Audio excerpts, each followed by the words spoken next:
All right, welcome to Power Rankings, presented by the long-lasting power of Energizers. Still going, and with the old Zeuser, DanHanzus, no time for game playing. We got playoff pictures to get to, a monster Monday nighter, and Dan is taking incoming by the second, not even by the minute, because so much is at stake with so many teams, and we want to try to get to as many of them as possible between now and the next 59 minutes and 30 seconds. So, Dan, let's get a look. 1 through 8, our first quadrant. The Packers stay atop, and I do think most people would acknowledge this three-pack in the NFC. You can't go wrong. Take your pick, whichever one you prefer. Totally fine with you making a case that that's going to be the team that represents the NFC come Super Bowl 56. The AFC. Oh, my goodness. Oh, is where the passions, they come flying through. Fire is stoked. So why don't we start there? Let's start with this Monday nighter, with the 3 pass attempts, with the Patriots getting over on the Bills. At one time, this team was 2-4. They are now the #1 seed, the only squad that would have a bye in the AFC were the playoffs to start today. And isn't it, I guess you could say maybe it's wrong, or I'm not thinking of it the right way, that there wasn't any hesitation with me, like, should they be in the top 3? No, because I don't think they're there. I don't think they're at that level of super team, but I do think in the AFC, this year in the AFC, Bill Belichick, his timing is impeccable to have this kind of team, a tough, hard-nosed team. Here's Damian Harris's big touchdown run. And the way they were able to just impose their will upon the Bills' defensive front, they knew they were running the football, and yet they still were able to move down the field and then get the big red zone stops. It's just like the type of game, Money, that Bill Belichick has been winning for 20 years in New England, and it wasn't Tom Brady necessarily. It is Tom Brady, all those Super Bowl wins. Of course, it was a joint thing. But the fact that the Patriots always find a way to win these type of games, that's Belichick. Yeah, it speaks to coaching. And, if you got to look at Coach before the game, Coach Belichick, it was kind of funny, his choice of attire. I'm sure quite a few people picked up on it. But of all the things for him to don, getting his Ken Niumatalolo on and acknowledging Navy and the way that they opt to play their brand of football. That goes for all the service academies, by the way. Army, Air Force, they all run the option. They all run some sort of option-based offense. And do you think? My takeaway? Do you think? Oh, I think that was absolutely an indication of what was to come. What I do believe happened in this particular game that will benefit the Patriots down the road, they didn't have to show anything. Like, they ran an offense that they will likely never run again for the remainder of the season. They prepared for it all week. The Bills may have known they were going to do it when they saw the weather forecast, or at least when they started to get an idea of what this game was going to look like, but they certainly weren't ready for it. And you see it here on this run. All you have to do is make one block. When you're piling 10 guys into the box and you have a single high and it's Micah Hyde and he overplays, and N'Keal Harry, you see it right there. N'Keal Harry on that play, and he did that so often. He's got his left foot pointed in, so he's the seal. And all you have to do is get one man to miss, and that's the difference in the game. That touchdown. So now when this team meets again in Foxborough, they're going to have a completely different game plan that the Bills have not seen. It's going to be a much more balanced offense, and, you have to credit Bill Belichick not only for deciding that this is the way he was going to approach this game, but to coach his players up to execute it. It goes both ways. The Bills have got to practice for something they don't ever see, but the Patriots also have to practice to execute it and to make that vision become reality, and they did exactly that. And that's the way you win games. Yeah, that's the way you win games. I know you guys like to say it on the pod in our league in December, but you're going to face elements. Especially on that particular night in December to run the ball 46 times. And Harris had the big run there, of course, but they were getting pushed in that front all day. And they were just, that's a situation where the Bills have put something in their head, like they're tougher than us. I think that's something that will stick with them beyond this week. Yeah, to me it was, look, and I thought the Bills played an okay game.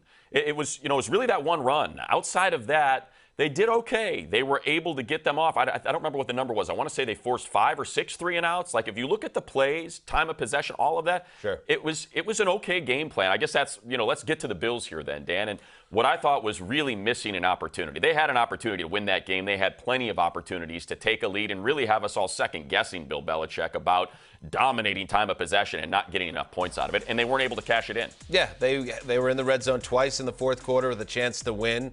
And maybe Josh Josh Allen in 2020 finds a way there. I hated that move going for the field goal, by the way. McDermott kicking and it's the win like that. It's a product of the sack that he took. The inexplicable sack that Josh Allen connected took there. as well. Like Josh Allen, he's got that big arm. We call it a howitzer. That for some reason it's always the way to explain a big arm on a quarterback.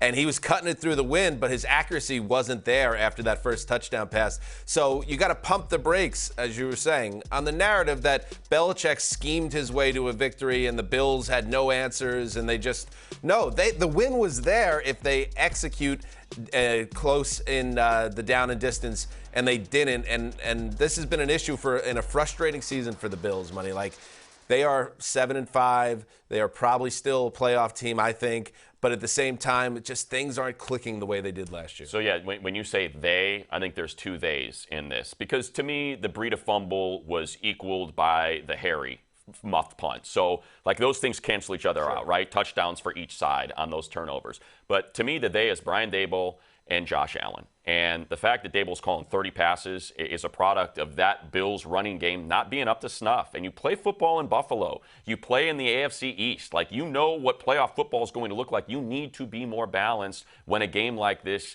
emerges. And they're not. And it shows on both sides, right? Because you don't practice against it. So now maybe your defense isn't as physical as it needs to be when they find themselves in one of these games. The second part is Josh Allen.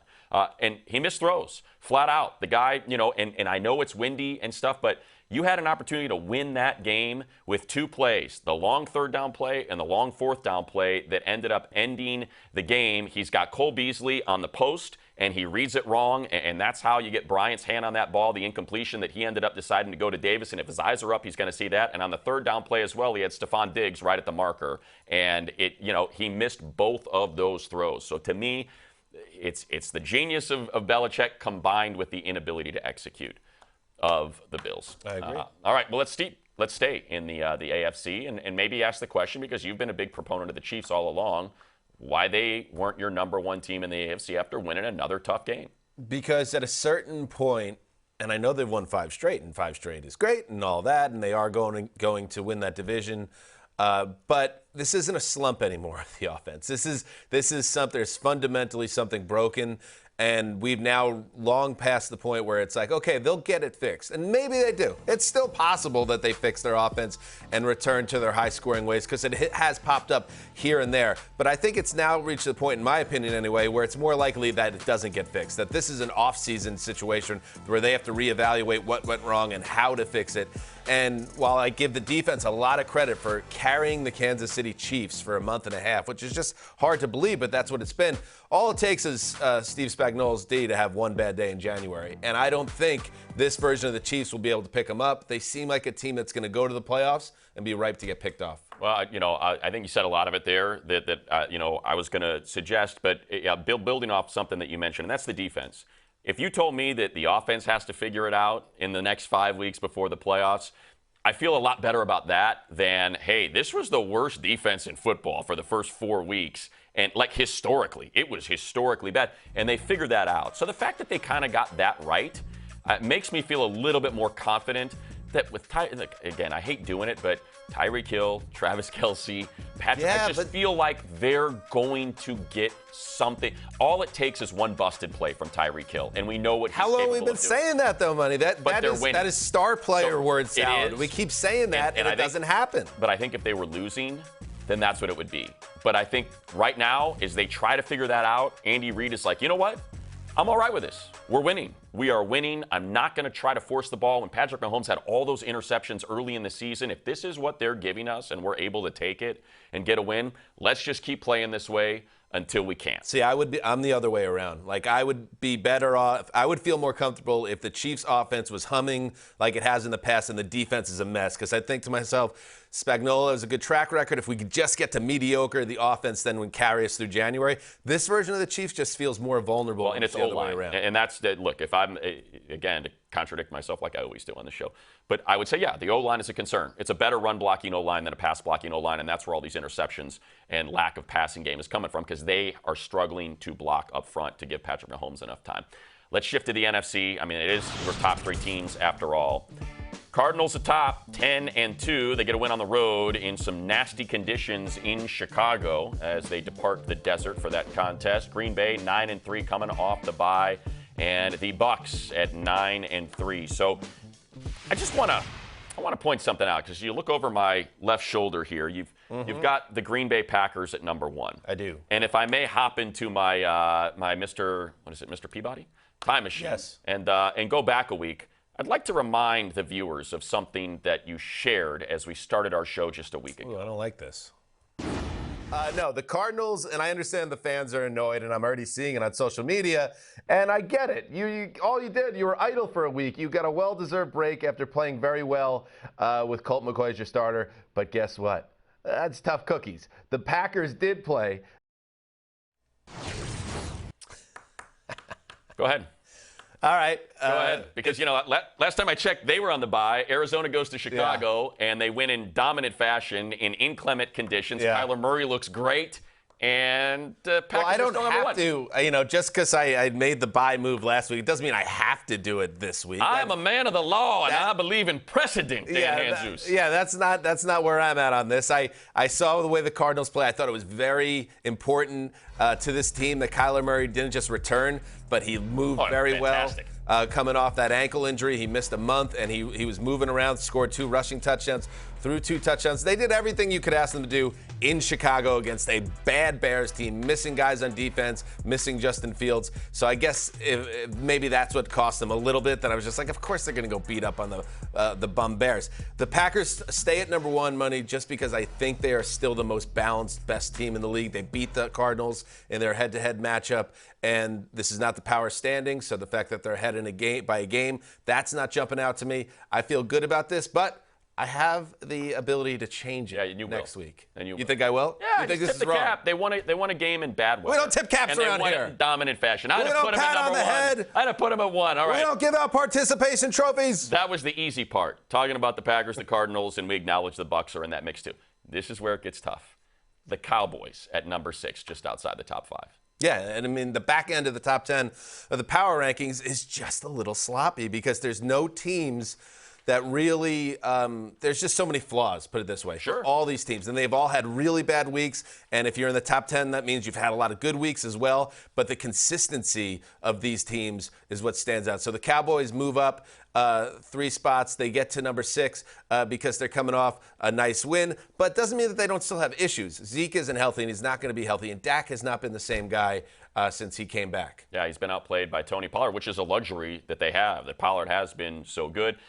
I think they still can end up scoring enough points to make a difference. The problem is, their defense is very opportunistic. Micah Parsons has been just a revelation. I mean, he is one of the best rookie defenders we have seen in a long time, and a complete game wrecker, and one of the big reasons why Taysom Hill threw 4 interceptions. Trayvon Diggs always seems to come up with them. You see the play right here. I mean, the man is ridiculous, completely ridiculous what he has done in his first season, and that's the kind of straw that can stir the drink and carry you to a couple playoff wins. But at the same time, I think it makes sense as we flip here. I want to flip to the team they're going to face this week, Dan, and that's the Washington football team, because that's what this is going to come down to.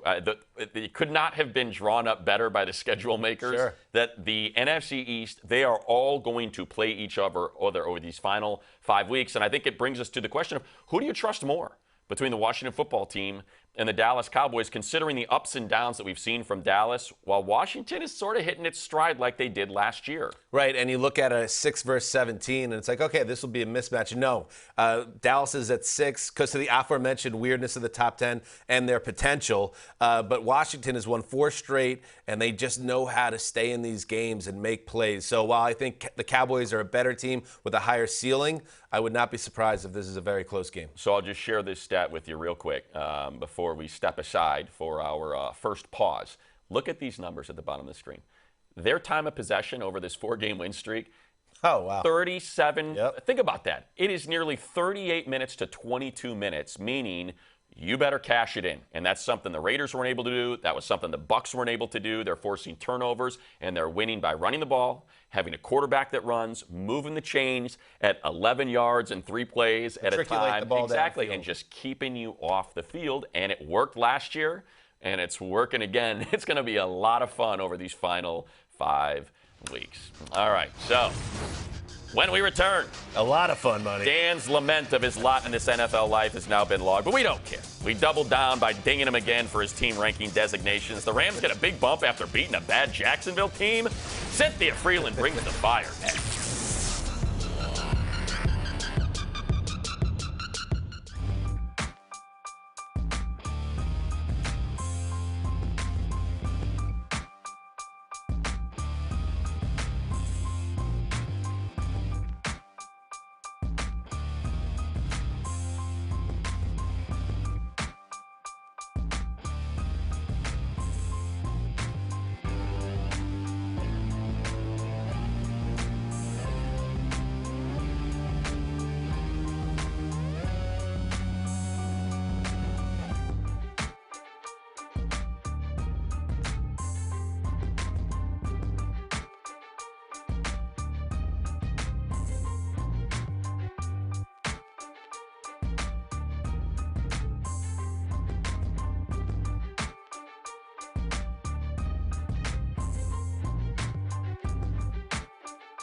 Day it is. Sunday fun day. Leave it all out there. Leave it all out there, baby. Yes, sir! Go, Mike. Go, Mike. Go, Mike. Go, Mike. Go, Mike. That was impressive. Let's go.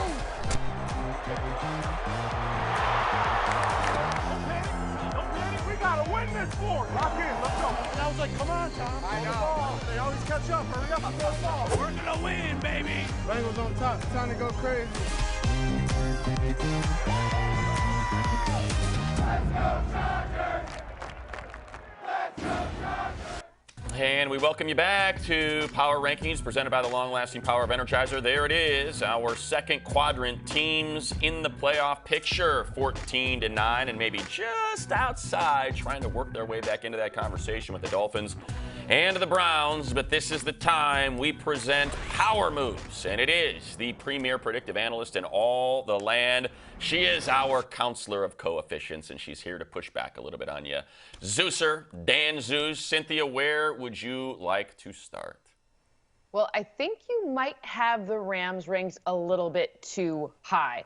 They're number 8, and that's second in the division. And there are some other teams like from the AFC that haven't even appeared yet. So I think that their O-line might be a problem. So when you see Matthew Stafford under pressure, that was how they've lost some games that we were a little surprised that they lost, starting with the Titans and kind of continuing from there. I get it. They got a little bit back on track this past week against the Jags, but are you buying that? Does that mean number 8, like you're a top 10 team now? Explain yourself, Zeuser. Hey, that's fair, Cindy. And this is the problem with, well, not the problem. It's the challenge of the power rankings, and I accept the challenge. How do you fill out the back end of the top 10 when it's so wide open, and every team that's situated around the Rams right now has their own flaws? I mean, right behind the Rams is the Colts, who have beat one team with a winning record this season, the Chargers, who are up and down, the Bengals, who just lost badly at home, the Ravens, who just blew a game. You know, like, who should be above the Rams, I guess, would be the question I would throw back at you there, Cindy. Well, I would think first of all, you got to look to teams that are going to maybe be more of a lock to make the playoffs, like probably the Ravens, even though they had a loss that was a little strange. But if you look at something like that, then you're going to see, okay, well, is this a team going to the playoffs or not? And I think that the Rams, if they don't win, out pretty much, and this week will be a huge test against the Arizona Cardinals themselves, like they could be on, like, you think the Rams are going to miss the playoffs, Cynthia? Because I don't. But yeah, I don't think they're going to miss the playoffs, but I don't think that they're certainly not going to host a game. I guess I'm going to go Team Zeuser here, Cynthia, and I think it just speaks to how hard it is. You're not even really looking for, hey, which is the best team? It's like, which has the fewest flaws? Like, which team do I believe can overcome their clear deficiencies to make a run at the playoffs? And I guess for me, we're going to just play name soup. And it's Jalen Ramsey, Aaron Donald. I believe they can help guide a defense. And I believe in Sean McVay, But at the same time, I get where you're coming from. It's 3 straight losses, 3 terrible outings by Matthew Stafford that have been relieved by playing one of the worst teams in the NFL. So it's hard to sort of reconcile, all right, is this really a top 10 team? But I think it goes back to like what Dan was saying, and that's, I don't know who else you put in there. And I guess that leads us to kind of the Colts, because that's one of those teams, not even in the playoff picture right now, but they're playing really good football. And I love where you have them, Dan. This is absolutely perfect. Chef's kiss. Mwah. It's wonderful. Why? Because I know that they have the Patriots this week. That's a tough matchup. But this is a team who's figured out the formula. It's basically the formula of Jonathan Taylor and a really strong defense, and figure out how to keep the quarterback consistent.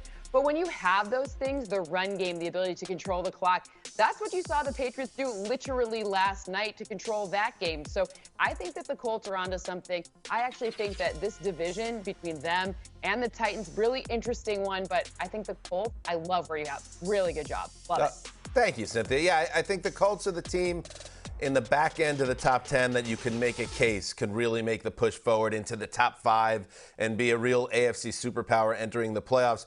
Like I kind of alluded to earlier, I said earlier that they have not beaten too many good teams this year. One win over a plus 500 team, but they are creaming all these bad teams, which usually tells you something. And the Patriots and Cardinals in back-to-back weeks after their bye, that's going to tell us a lot, Cynthia, whether we're overvaluing them in the top 10. Well, and I think the other thing, too, Dan, is the way they're losing to those good teams. They're not getting run off the field. They're not being outclassed. They've essentially snatched defeat from the hands of victory in 2 of those games against the Titans and the Ravens, where they were in control of those games. And you would say, Cynthia, I would assume your model, if you're running it mid-game, would say they should win this game. The percentages are decidedly in their favor, and they figure out a way to give those away. So, again, it kind of goes back to what I said about the Rams. A lot of this is sort of just, it's not numbers, it's not record, it's eye test. It's, hey, do you believe in it? Yeah, I believe the Colts have an amazing identity on defense because they lead the league in takeaways, and I believe they have an identity on offense, and it's Jonathan Taylor mixed in with some good play, enough good play from Carson Wentz, and I think that's why you said, "E perfetto per numero 9." Cindy, let me tee you up, okay? Because I need help. The number 13 spot in the power rankings is the Twilight Zone. Ooh. I can't really figure out what's going on with the team. In the South. And you have that giant, it's almost like a meat cooler. It looks like a meat cooler in your bedroom, and then there's a giant red light that blinks and sings you to sleep. What is the machine telling you? Are you talking about like a dry aging, or is it like a meat freezer? Like it's one like of those big stainless freezers? steel exterior, and then the red light is circular and it blinks and speaks. That's like Cynthia. HAL a little bit. Kind of HAL. Okay. Anyway. I just want I want it for my mind's eye. Yeah. What is the machine telling you about which way the Titans are going here? And I'm sorry for moving us off track. First of all, I'm a little distracted. There is no such meat locker anywhere in my house. Let's be clear on that one. Dan's not caught up on the world of microprocessors and chips and how things can move. Things stopped in 1972 for me in terms of the way a supercomputer can look. Yeah, go ahead. Okay, the Titans. I think that they're ranked a little bit too low. Why? Because remember, you get a chance to play your division, and there are 2 teams in this division that are very, very not so good. And so when you get the chance to play the Jags like they do this week, I think they're going to start looking better and better. And if they get a little bit healthier, this is a team where you see, okay, Tennessee, they were really in it, like, for a lot of these games where, okay, they lost the Jets, I understand, but remember, they were super, super injured during that. When they've got at least some of their players, meaning get some of those pass catchers back, this is a really strong team. And I know there's no Derrick Henry, but they do figure out run concepts that really do work even without Derrick Henry. Cynthia, I like that. It kind of helps me in my processing with my supercomputer. With where the Titans are, I don't have a supercomputer.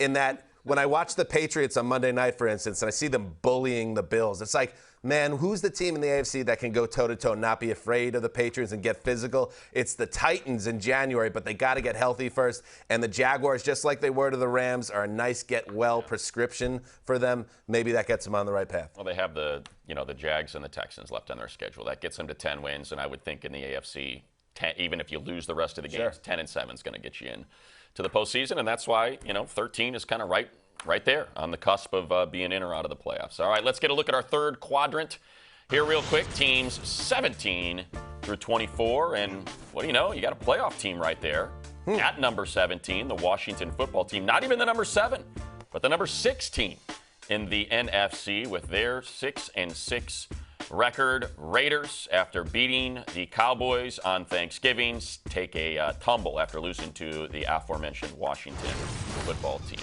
When we return, the pushback from those that played and coached the game. Mooch and D-Car come gunning for the old Zeusers' legs. They hold that above our heads. They do. Concerning a couple 2-3 teams, and we run through, we disagree with Cynthia. What's wrong with the Raiders? Next.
Back on Power Rankings, presented by the long-lasting power of Energizer, our fourth and final quadrant. We have not forgotten all of you.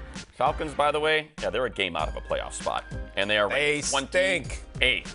28th. That is how crazy it is this year and what parity has done to our league. Go and Lions. I say our league, I mean those that we played and coached with. It's time for Player Pushback with our man David Carr and the coach, Mooch.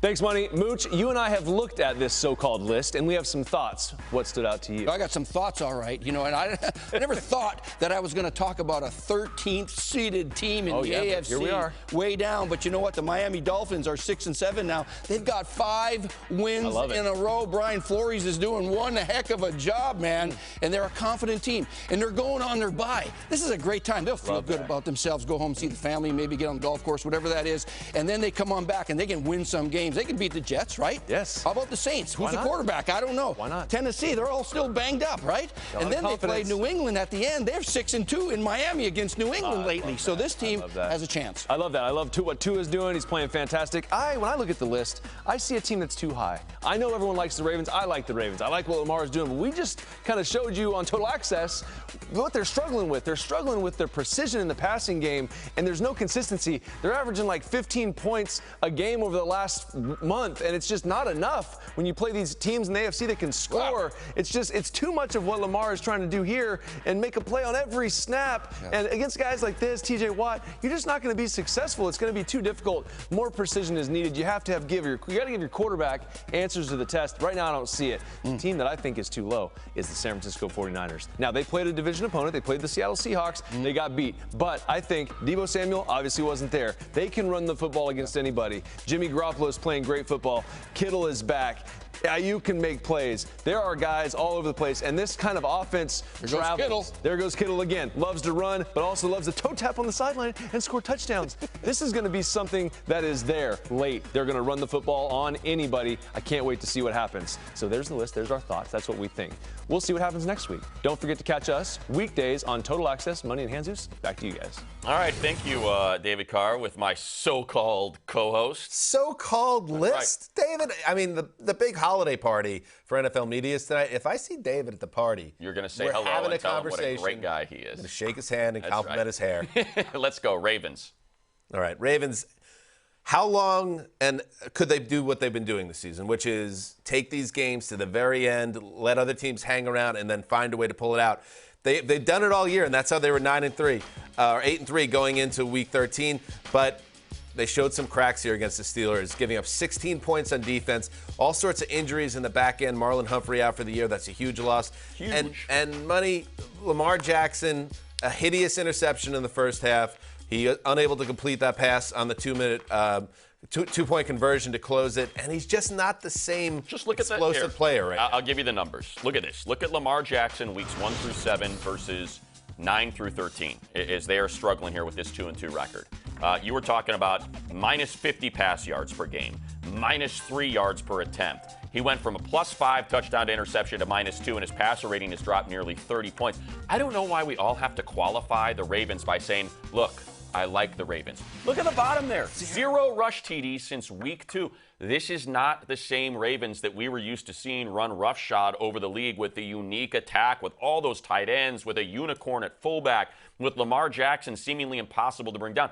It's not the same. Their defense is not the same. Teams are attacking Averett. They should not be 8-4. I'm sorry. I know you can say, well, what a 66-yard field. 66 yards against the Lions? No. I'm saying every single one of these games, you said they found a way to win. No. Other teams found a way to lose. That's what happened. They did not snatch victory from the hands of defeat. It was reverse, and it's all right. You sound like a fan, Money. It's gonna catch up. That was their only great game. The domination of the Chargers. That was truly one of the only great games they have on their ledger. And I would say, if I'm a Ravens fan, the thing that really concerns me, beyond the fact that my coach said I can't even risk overtime because my secondary is so beat up, is when Lamar runs now, that used to electrify the offense and change everything. Now he gets dragged down for 3 or 4 yard after 3 or 4 yard gains regularly. It's just it's pretty wild. They're gonna miss the playoffs. Oh. Right here. Look at you. Just like I declared the Patriots were the best team in the AFC 9 weeks ago.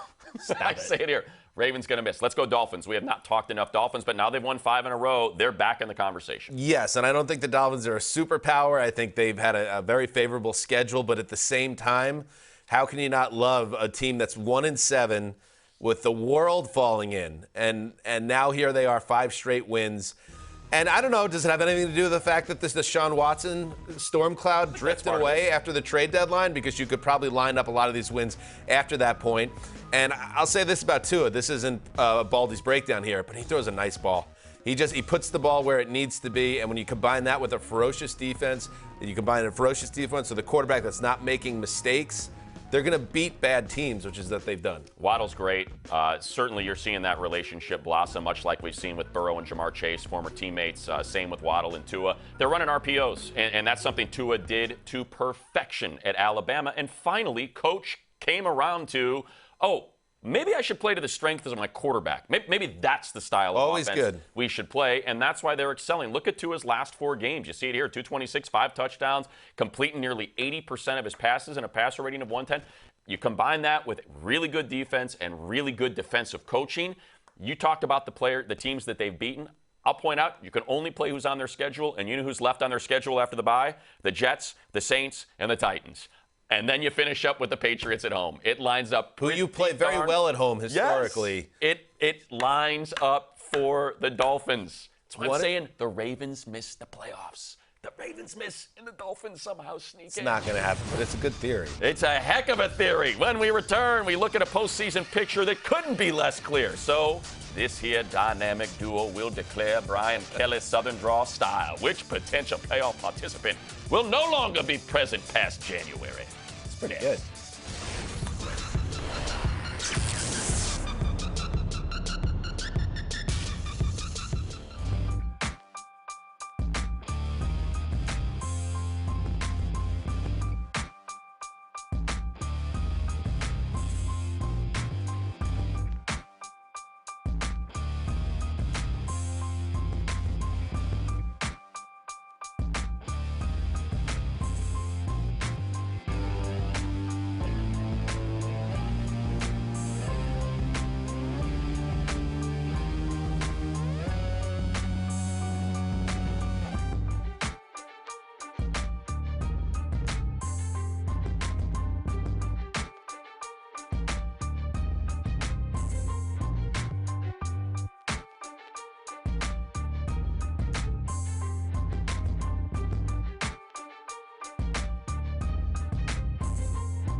Well, here you go.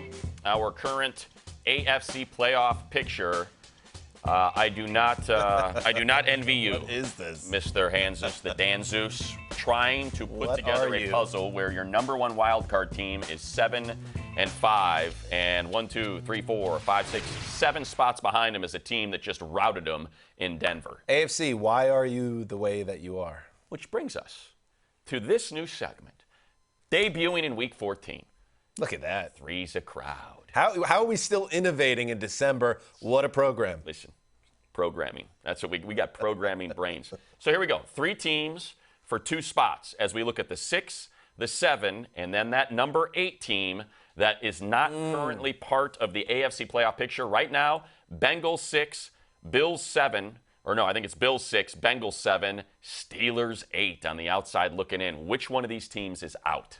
Okay, well, the Steelers, you would think, should be the team that's out, but they're also, and a lot of people that don't support the Steelers understand what I'm talking about. They're annoying. They just hang around. They find a way. You saw that against the Ravens. The Bills, I think, are going to get to the win total they need to get to. So if I had to eliminate one, I will say the Cincinnati Bengals, a team that has been far too inconsistent this season. They have those really 2 bad losses before their bye. You thought they got back on track, and then what happened against the Chargers? They get whipped up on at home. Turnovers, Herbert carving them up. Just a really bad look. Come on, Jamar Chase, eat that up. So the Bengals, their inconsistencies will cost them. All right. This is tough.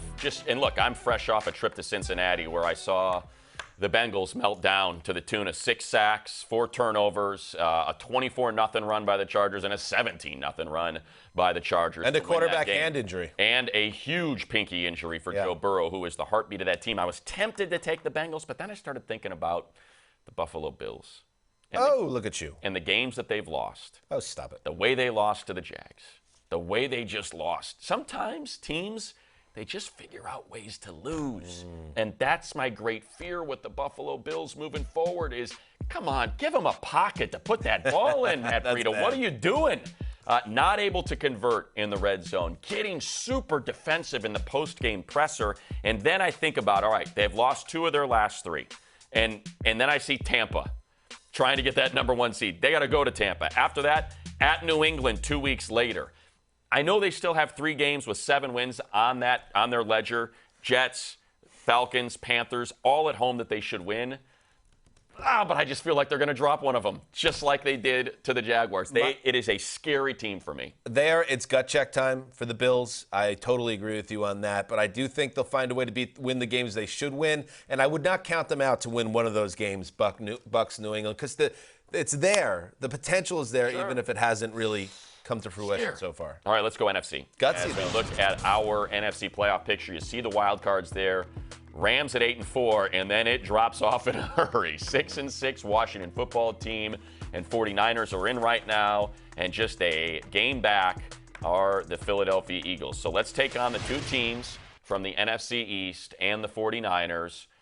Which of those 3 will be out of the playoff picture come second week of January? Washington, Philly, or San Francisco? By the way, are we starting to see now why the NFL added that extra wild card spot? So good. Look at all these teams that are still alive and well in mid-December nearly. I will say Washington out. This is a tough one also. This is a good exercise because it's not easy to do. But I will say the football team, their win against the Raiders, upon closer inspection, they got some real breaks there. Heineke throwing some balls up for grabs that they got away with, a failed interception late by the Raiders, which would have really iced that game. Derek Carr missing throws to the end zone. So, yes, they're going to lose a couple more games and put themselves in position to be on the outside looking in. Yeah, and so, look, thank you, schedule makers, for giving us what you gave us, and that is, and who knew that the NFC East was going to be this competitive? Now, yeah, to some degree, the Cowboys are running away with it, but when you talk about the wild card, I mean, look at this. Look at their remaining schedule. Washington, New York, which they just lost to, by the way, a terrible loss. And that's why I'm picking them to miss. You can't lose that game. You could not lose that game against the Giants, and they did. And that will be – every year there's one team that misses the playoffs, and I know this is just my experience, but I remember my first year with the Chargers, they lost a game that they led to in Jacksonville by like 14 in the fourth quarter, and they lost, and then they ended up missing the playoffs in a tiebreaker. I feel like that loss to the Giants is going to be the game they point to and say, that's where we missed out on the playoffs. What's up with the bye being the NFL Shield? Shouldn't it be like, I don't know, a golf course or a picture of football a on the brain? Be committed to the craft. Okay. Always. Okay. All right, when we return. DanHanzus wears the slings and arrows of our audience. The man has been assigned a task by those to whom he is employed, and you choose to denigrate this great man with these quips like Allen's. Archie Bunker over here. DanHanzus. That's just me, man.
Well, you can play NFL Knockout, the free-to-play game presented by Caesars Sportsbook. You answer 15 questions about the Bills-Bucs game to win exclusive prizes, including a VIP package to this year's Super Bowl 56 in Los Angeles. You can visit NFL.com/knockout. Opportunity now for you to engage with the show. We always appreciate that through our social media channels. Sometimes. Constructive criticism. This one comes from Batman. Oh, well. Know their stuff. What? You mean the kind of dude who moves Arizona down in power rankings on their bye, but not Green Bay? Your bias is showing. My bias for what? The Batman says your bias is showing. Yes. Answer the Batman. Yeah, because I grew up in the rolling hills of Wisconsin. Calm down. There's no bias here. I just want one thing about the Bad Cardinals. precedent. Real quick. One thing about the Cardinals. What was their last truly impact win? One where you went, whoa, these guys. Week 4 against the Rams? Doesn't matter. They can only play the teams on their schedule. All I'm saying is they get the Rams on Monday night. You deliver a great effort there and win a ball game. Really? They already smoked the Rams in Los Angeles. Already smoked them. Why you need another one? Some of that bad Your bias is showing. Cheese boy. Is showing. Right. Urgent. This was a go mistake. ahead, you read it. This is yeah, your no, tweet. Okay. Sometimes you make a tweet and you feel good and then you don't feel so good. Urgent. BTS started playing concerts at my office sometime last month. They won't leave. Please send all the bad boys from prior superstar bands, boy bands, to flush them out. I CC Donnie Wahlberg, my favorite bad boy of all the history of boy bands. Clown nose for you.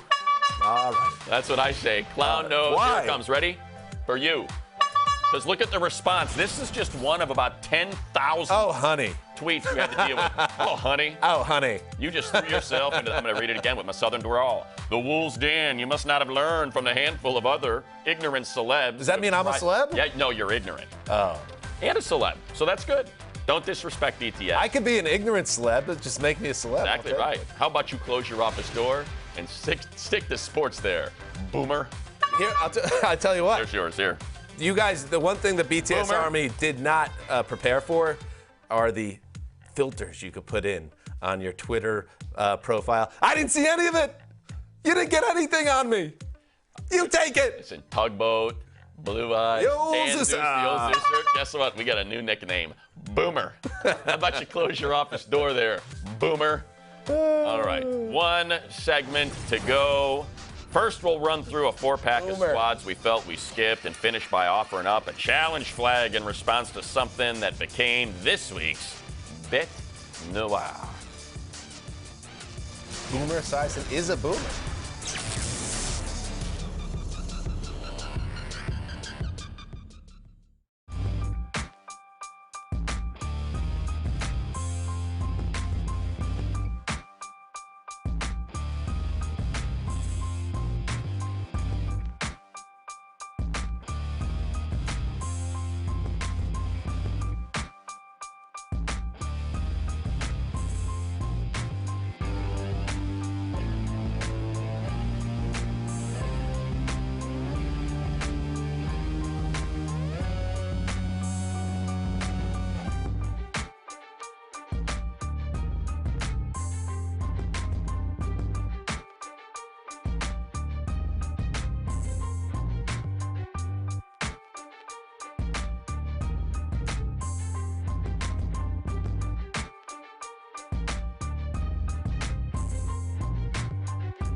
Steelers, Vikings, Thursday at 8 on NFL Network, Fox, and streaming on Prime Video. Here we go.